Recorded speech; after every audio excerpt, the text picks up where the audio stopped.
He walked into the room with a gun in one hand and a marriage certificate in the other. His father, the most feared man in all of Seoul, slammed both down on the mahogany table and said, "Sign it, or I will make sure that woman never works in this country again."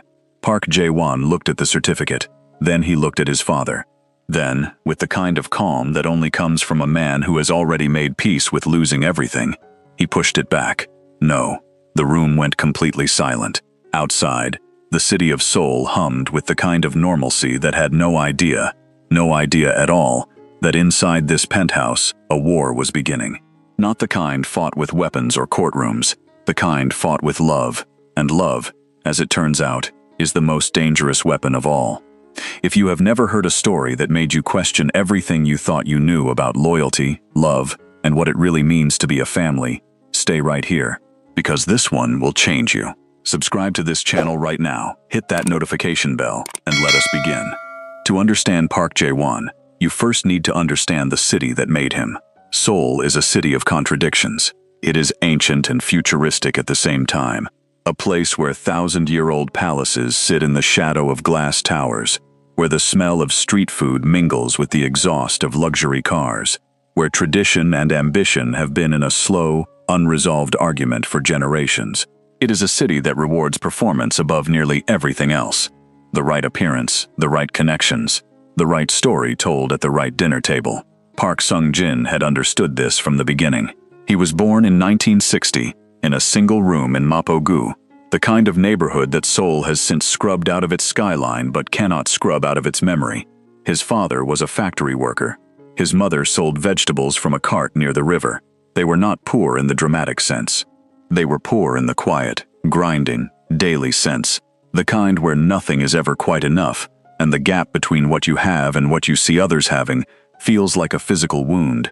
Sung-jin grew up watching his parents work themselves into exhaustion for a life that never fully arrived. He made a decision at age 12 that he has never spoken about to anyone, not his wife, not his lawyers, not his son. He decided he would never be those people. He did not mean that cruelly. He meant it with the cold precision of someone who has identified a problem and resolved, in their bones, to solve it. He was brilliant. He was ruthless in the way that people who come from nothing are sometimes ruthless, not because they enjoy it, but because they cannot afford the luxury of softness. He built his first business at 22, his second at 26. By 35, Cheongryong Group was a name that people in certain rooms said carefully. By 50, it was a name that certain rooms went quiet for. Along the way, he married a woman named Choi Yun-hee, who was graceful and intelligent and who understood, with clear eyes, the life she was entering. She gave him one son. She furnished the penthouse. She attended the dinners. She never asked questions whose answers she did not want. She died of cancer when Jae-won was 11 years old. It was the only time Park Sung-jin was ever seen to cry. A single afternoon, in a hospital corridor, witnessed by no one except a night shift nurse, who later said she barely recognized him as the same man she had seen on television that morning. After that, the walls went up completely, and Jae-won, who had lost his mother and watched his father become a stranger in the span of the same terrible week, learned to live behind those walls. He was 29 years old when this story begins. He was the only son of the most feared man in Seoul, which meant he had spent his entire adult life inside a role that fit him, the way a tailored suit fits a man who is cold, perfectly, and not at all. He had attended the right schools, earned the right degrees, worn the right expressions at the right dinners. He was a good son, a disciplined son, the kind who learned early that love, in the Park household, was a transaction, something exchanged for performance, for obedience, for silence. He had never questioned it. He told himself it was maturity, that this was simply how the world worked at a certain altitude. But there was another Jae-won, one that existed only in small, private moments. The one who kept history books on his nightstand that had nothing to do with business. The one who could sit in silence for an hour, watching rain come down a window pane. The one who, at 27, had begun attending a small jazz club in Itaewon alone on Thursday evenings, telling no one, sitting in the back, letting the music do something to his chest that nothing else in his carefully managed life was permitted to do. That Jae-won was the one who was waiting, though he did not know it yet, for something real. Amara Diallo arrived in Seoul on a Tuesday in early September, 2 years before this story ends. She had one suitcase, a backpack, a scholarship letter from Yonsei University, and a map of the city she had studied so carefully that she had memorized most of the subway lines before she ever set foot on one. She was 26 years old, the daughter of a Senegalese father and a Ghanaian mother, raised in Atlanta, Georgia, in a household that was, by any measure, rich in everything except money. Her father, Ibrahima, taught political philosophy at Morehouse. Her mother, Abina, ran a fabric shop in Little Five Points that smelled of indigo and cedar and was covered, floor to ceiling, in cloth from 4 different countries. Amara had grown up between languages: English at school, Wolof with her father's family, Twi with her mother's, French at the Saturday classes her parents insisted on. She had grown up understanding that identity was not a single thing, that a person could carry many histories at once, that belonging was not a place but a practice. This was, in fact, what her thesis was about. She had come to Seoul specifically to study diaspora identity in East Asian cities, the experience of being both a foreigner and a long-term resident, of being visibly different in a culturally homogeneous society, of negotiating between the identity you carry from home and the identity the new place assigns you, whether you want it or not. She intended to write about it from the outside. She did not expect to live it from the inside so completely. The housekeeping position at the Park household came through a university notice board. The pay was generous. The room was private and clean. The location was 12 minutes from the library. She would stay 1 year, finish her data collection, write her first 3 chapters, and leave. That was the plan.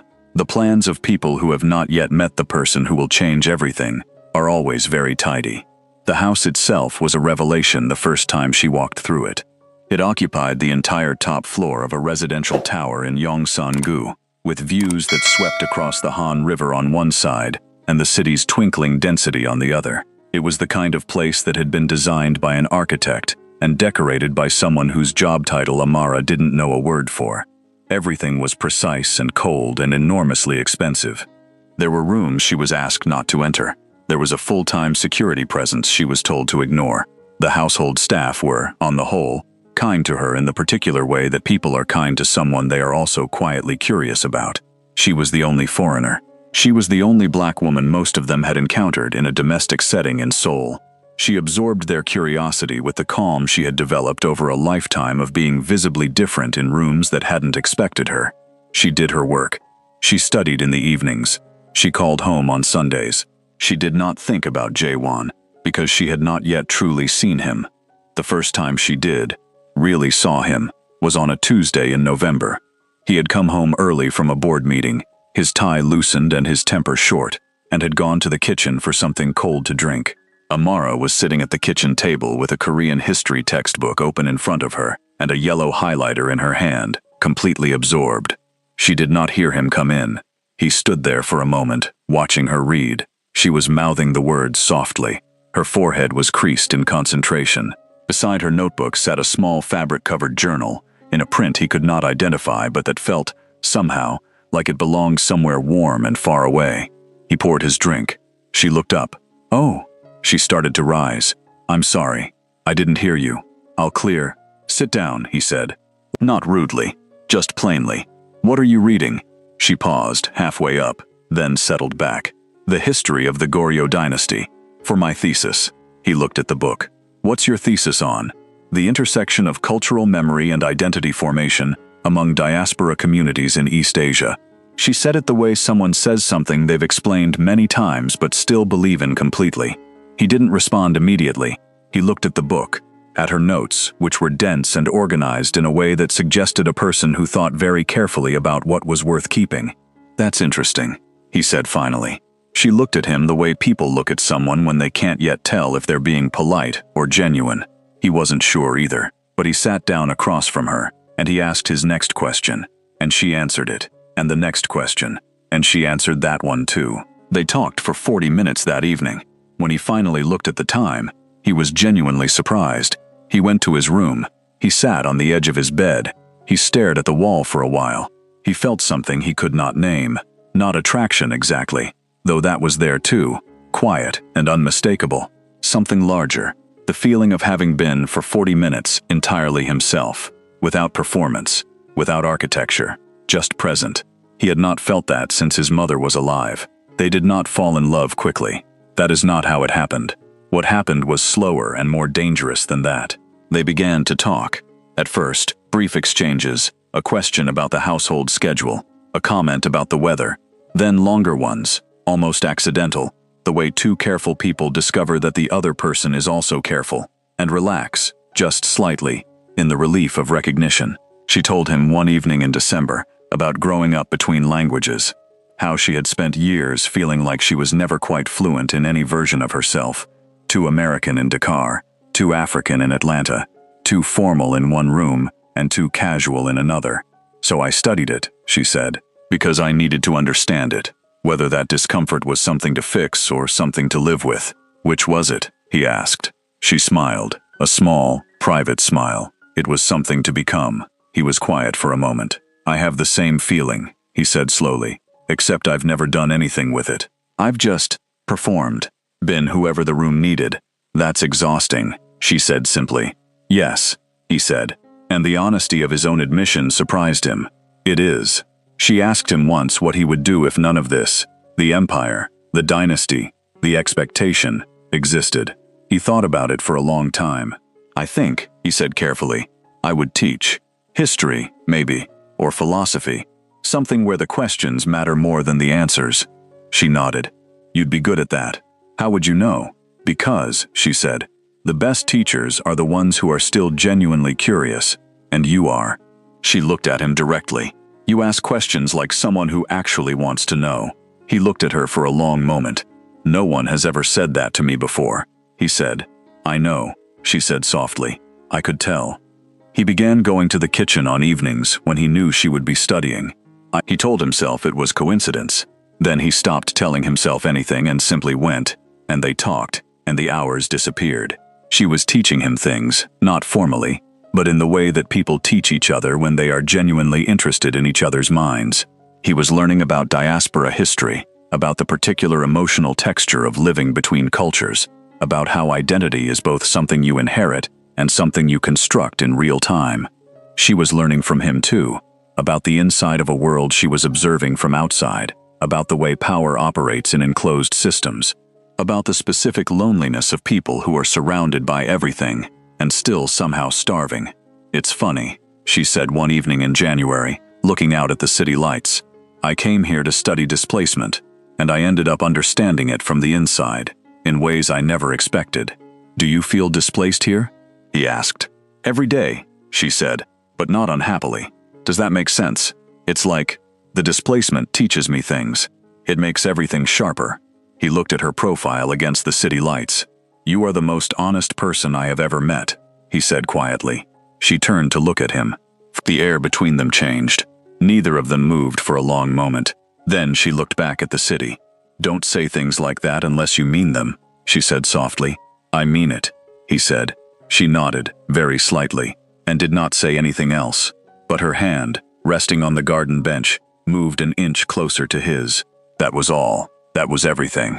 Park Sung-jin noticed his son's changed demeanor, the way a man who controls everything notices the slightest variation in routine, with immediate and quiet suspicion. Jae-won was distracted at meetings. He returned home earlier than usual. He was, his father sensed, happy, and happiness in his son had always made him uneasy, because happiness, in his experience, was something that made people soft. He had his people make inquiries. Within a week, he knew everything. The girl was staff. She was African. She was a graduate student. She had no family connections, no wealth, no leverage. She was, from his perspective, nothing. And that, paradoxically, made her more dangerous than anyone, because his son did not look at her the way men looked at things they wanted to acquire. He looked at her the way people looked at things they needed. Park Sung-jin called Jae-won into his study on a Friday evening. On the desk was a folder containing photographs, a background report, and a single business card. That of director Lim Hyun-soo, the CEO of Lim Industries, whose daughter, Lim Se-yeon, was 24, educated at Columbia, and had been positioned, through careful social engineering over the preceding 2 years, as the ideal match for Jae-won. Sit down, he said. Jaewon sat. This ends now. Jaewon did not pretend not to understand. Father, I am not asking. I am informing you. His father opened the folder and slid it across the desk. Seyeon is a good woman. The merger of our families would consolidate our position in the southern markets and give us the legal cover we need for the Busan development. This is not about feelings. This is about the future of everything I have built. I know what you've built, Jaewon said quietly. I've watched you build it my whole life. I know what it costs. Then you know this is not negotiable. What about what I want? His father's eyes did not change. What you want, he said, slowly and precisely, is a distraction. A very expensive distraction. That woman is in this house because we pay her. She has no place in our family. And if you continue this foolishness, I will ensure she is removed. From this house. From this country. From any position she might hope to occupy. Jaewon stood. His voice was steady, but his hands, in his pockets, were not. You would destroy someone's life to control mine? I would do, his father said. Whatever is necessary. I have always done whatever is necessary. That is why we are sitting in this room, and not in Mapogu. Jaewon looked at his father for a long moment, at the silver hair, the sharp eyes, the expensive suit, the hands folded on the desk with absolute control. He looked at the man his father had built himself into, and for the first time, he did not feel afraid of him. He felt something closer to grief. You think love is a weakness, Jaewon said quietly. I think love, his father said, is a luxury for people who have nothing to protect. No, Jaewon said. I think you've been protecting the wrong things for a very long time. He left without another word. If this story has you feeling something right now, if you feel the weight of what this son is carrying, drop the word loyalty in the comments. I want to know you are here with me for this. He found Amara in the garden, where she sometimes went in the evenings when the pressure of the thesis became too dense inside her head. She was sitting on the stone bench near the persimmon tree, her notebook open but untouched, looking at the city lights below. He sat beside her and was quiet for a long time. He knows, Amara said. It was not a question. Yes. She closed her notebook. Her face was composed, but he had learned, over months, to read the small things, the slight tension in her jaw, the way her fingers stilled when she was managing something difficult internally. What did he say? He told her, all of it. He did not soften it. When he finished, she was quiet for a long time, longer than he expected. Jaewon, she said finally, I need to say something, and I need you to hear it completely. Okay, I am not going to be the reason you lose your family, she said. I didn't come to Seoul to be someone's rebellion.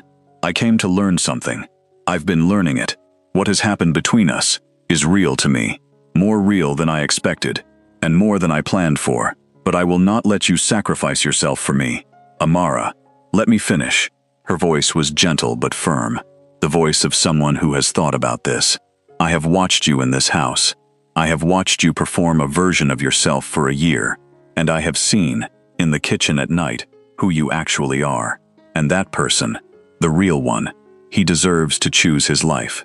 But he needs to choose it for himself, not for me. She looked at him directly. Do you understand the difference? He was quiet for a moment.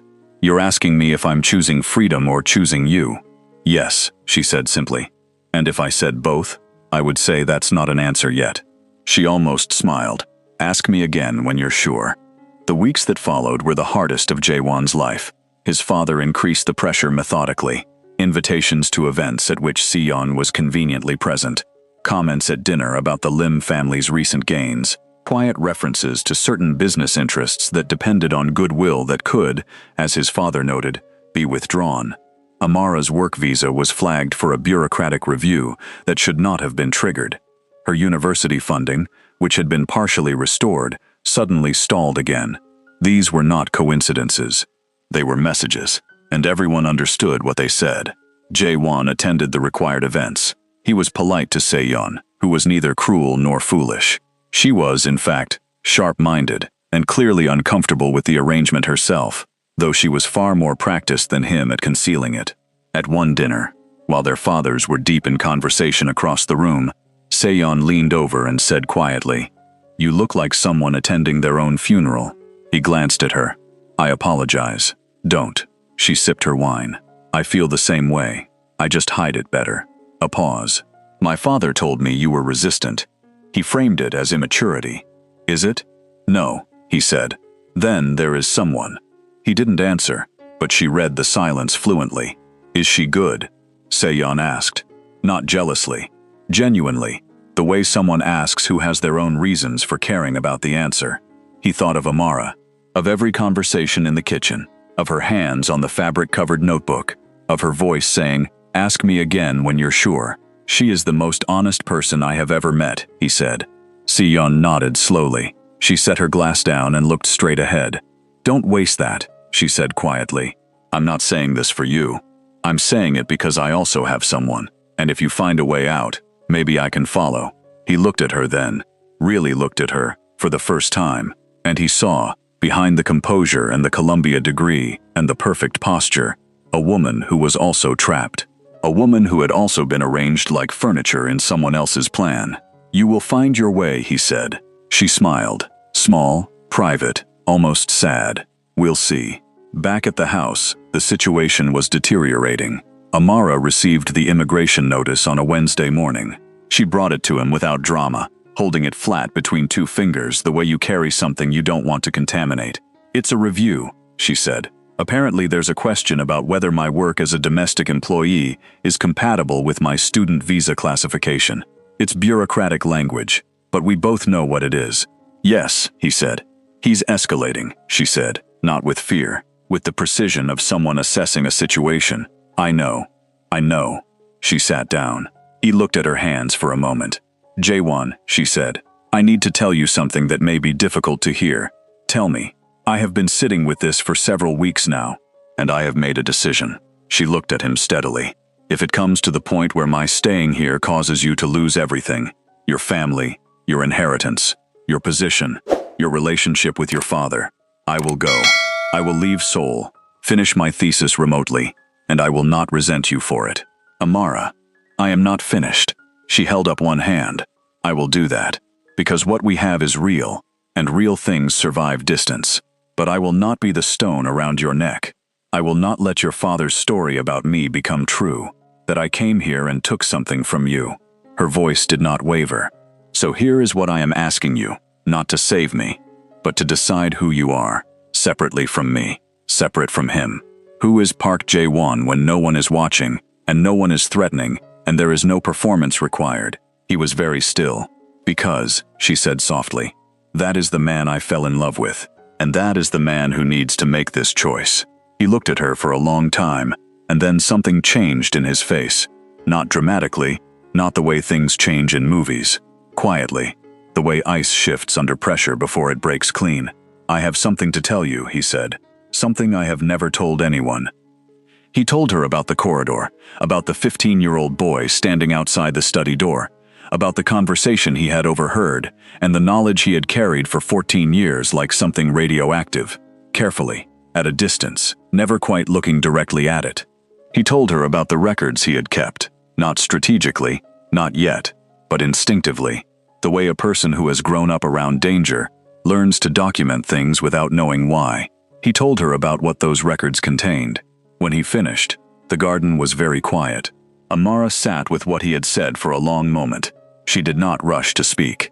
This was one of the things he had come to love about her. She took things seriously enough to be quiet with them first. You have been carrying this alone, she said finally, for 14 years. Yes. And you kept the records, because some part of you always knew this day would come. I think so. Yes. She looked at the city lights for a moment. Then she turned to face him fully. If you use those records, she said carefully, this is not about me anymore. You understand that? This is about every person your father has hurt. This is about the 15-year-old in that hallway. This is about who you want to be for the rest of your life. She paused. I am asking you one more time. Can you do this for those reasons? Not for me, not to win, but because it is the right thing? He thought about his mother dying in a hospital. He thought about a boy learning, slowly and silently, that the person who was supposed to protect him was the thing he needed protecting from. He thought about 14 years of performance, about a jazz club on Thursday nights that no one knew about a woman who had crossed an ocean and ended up, completely accidentally, asking him the only question that had ever really mattered. "Yes," he said, "I can. I've been ready for a long time. I just needed to believe there was something worth becoming." She held his gaze for a long moment. "There is," she said. "There has always been." Stop right here.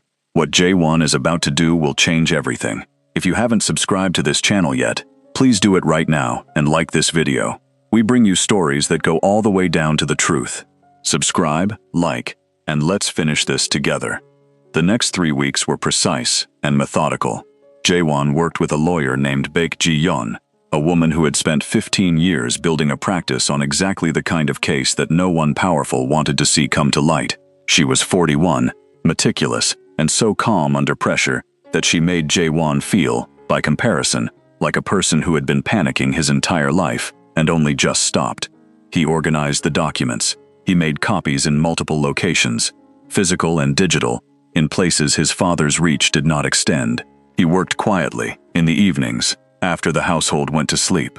He gave a sealed envelope to Se-yeon at a lunch he arranged under the pretense of discussing the upcoming engagement announcement. She took it without opening it, looked at him across the table, and said, "It's time, isn't it?" It was not a question. "Yes," he said. She nodded. She put the envelope in her bag. She picked up her water glass. "For what it's worth," she said, "I think you are doing the right thing, and I think it will cost you more than you can imagine right now. I know, and I think you will survive it," she said. "Some people are built for the life they're given. Others are built for the life they have to build from scratch." She looked at him evenly. "You were always the second kind." The morning his father summoned him, with the marriage certificate and the gun, the scene with which this story opened, Jae-won was ready. He walked into the study. He looked at the mahogany desk. He looked at the certificate. He looked at the gun, which his father had placed there as theater, as reminder, as the language he spoke when words seemed insufficient. He pushed the certificate back. No. His father stood slowly. He was taller by 2 inches, and he used those inches the way he used everything. "You understand what this means?" "Yes," Jae-won said, "and so will you. Very shortly." His father's eyes narrowed. "I have made certain documents available," Jae-won said. His voice was very steady. "To 3 journalists, 2 prosecutors, and a regulatory body whose members I am told have been looking for exactly this kind of evidence for some time. The instructions are already in place. If anything happens to Amara, her visa, her funding, her safety, anything connected to her, or to me, those documents become public within 24 hours. He paused. "And if nothing happens, they still become public. In 30 days. Unless I personally intervene to stop them." The silence in the room was absolute. His father stared at him, and for the first time, for the very first time in 29 years, Park Jae-won saw something in his father's face that no business rival, no government official, no threatening adversary had ever put there. Fear. Genuine, unmanaged fear. "You would do this," his father said slowly, "to your own family. You built this family," Jae-won said. "You decided what it would be. You decided what it would cost." He picked up the marriage certificate from the desk. He held it for a moment. Then he set it back down, gently, the way you set down something that no longer belongs to you. "I didn't destroy this family, Father. I just stopped pretending it was something it isn't." He turned and walked toward the door. "Jae-won." He stopped. He did not turn around. His father's voice behind him was strange, stripped of something, like a house after furniture has been removed. You could see, for the first time, the actual dimensions of the rooms. "Your mother," his father said, "would have liked her." Jae-won stood very still. "She would have liked anyone," his father continued, and his voice was barely above a whisper. "Who made you look the way you look when you talk about her?" Jae-won did not answer. He walked out of the penthouse and did not look back. Amara was waiting in the lobby with her bags packed and her face composed, the composure of someone who has made peace with uncertainty and is not performing it, but living it. "Ready?" she asked. "Terrified," he said honestly. She nodded. "Good. That means it's real." She picked up her bag. He picked up his. They walked through the glass doors of the tower, out into the October morning, into ordinary Seoul, the noise, the traffic, the smell of street food from a cart on the corner, the city going about its enormous business without any knowledge of what had just changed inside one of its towers. They stood on the pavement for a moment, both of them, just breathing. "What do we do now?" he asked. She thought about it. "We get breakfast," she said. "And then we figure it out." He laughed, and it was a real laugh, unguarded and full, the kind he had not known he was capable of. They walked down the street together. No car, no security, no performance, just two people, beginning. What followed were months of difficulty. This is important to say plainly, because stories that end too neatly tell a lie that is almost as harmful as a lie that ends too badly. The legal proceedings that resulted from Jae-won's documents dismantled portions of the Chung-gryong group over the following 18 months. It was careful and painful, and covered by the press with the kind of attention that strips everything to its skeleton. His father retained a reduced version of his empire. His lawyers were skilled and the negotiations were delicate. But the era of the Cheong group in its full form was over. Jae-won had an apartment in Mapo-gu, 2 rooms, a small kitchen, a window that looked out over the river, the neighborhood his grandfather had lived in. He found a kind of meaning in that he had not expected. He had savings his father's reach did not extend to. He had Baek Ji-yeon, who was formidable. He had Se-yeon, who had, quietly and effectively, extracted herself from the engagement arrangement by producing her own information, not as dramatic as Jae-won's, but sufficient. She sent him a single text message 3 months after everything broke open. It read, "I also found my way out. I also found my person. Thank you for going first." He read it standing in his kitchen and felt something ease in his chest that he hadn't known was tight. Amara finished her thesis. She wrote the final 3 chapters in the small apartment in Mapo-gu, at the kitchen table, with the sound of the city outside, and a cup of tea always within reach. Jae-won learned how to make the particular brew her mother had taught her. Strong, with ginger, and a specific amount of honey that was more than you thought was necessary. She defended in February, in a room full of professors who did not know the story of the autumn that had surrounded its writing. The defense lasted 3 hours. Her committee asked hard questions. She answered every one of them. When it was over, and they had deliberated, and she walked back into the room to the words, "Congratulations, Dr. Diallo," she made a sound, very small, very private, that Jae-won, waiting outside in the corridor, heard through the closed door. He was sitting on a bench with his hands loosely clasped, having learned, over the preceding months, how to wait for things without trying to control them. She came out of the room and stood in the corridor, her certificate in her hands, and she looked at him. Her eyes were bright. "Dr. Diallo," he said. She laughed, and then, before she called her mother, before she called her father, before she did anything else, she walked across the corridor and put her arms around him and held on. He held her back. They stood there in the university corridor for a long time. She called her mother from outside, in the cold February air, her breath visible, her voice moving between English and Twi, in the way it always did when she was most fully herself.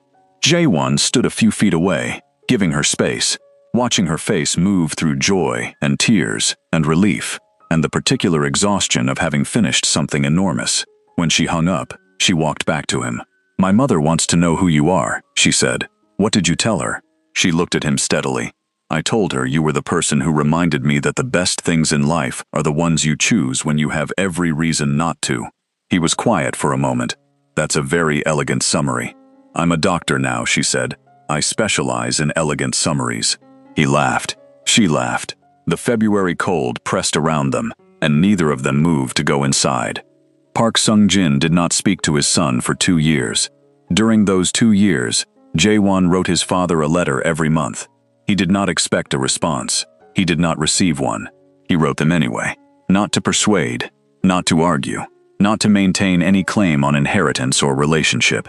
He wrote them because he had decided, after a long conversation with Amara on the subject of his father, that he did not want to carry hatred. That hatred was too heavy for a life he was trying to make light.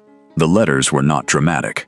They described his days, the apartment in Mapo-gu, the position he had taken at a research institute, consulting on corporate governance, a quiet, useful kind of work that required exactly the knowledge he had and none of the performance.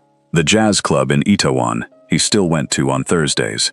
He did not mention Amara in the letters for the first year. In the second year, he mentioned her the way you mention weather, as something present and true. And then, one evening in late autumn, his phone rang. His father's voice on the other end was older, quieter, stripped of its architecture. "I want to meet her," he said. Jaewon was very still. "The woman. I want to meet her." A long pause. "I'll ask her," Jaewon said. He asked Amara that evening. She sat with it quietly for a while, the way she sat with everything. "I'll meet him," she said finally.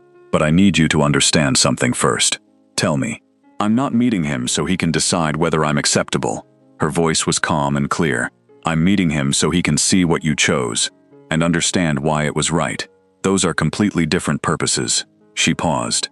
"And if he cannot tell the difference between them, we leave. Agreed?" "Agreed," he said. They met at a small restaurant in Mapo-gu. Jaewon had chosen it deliberately. He had not told his father why.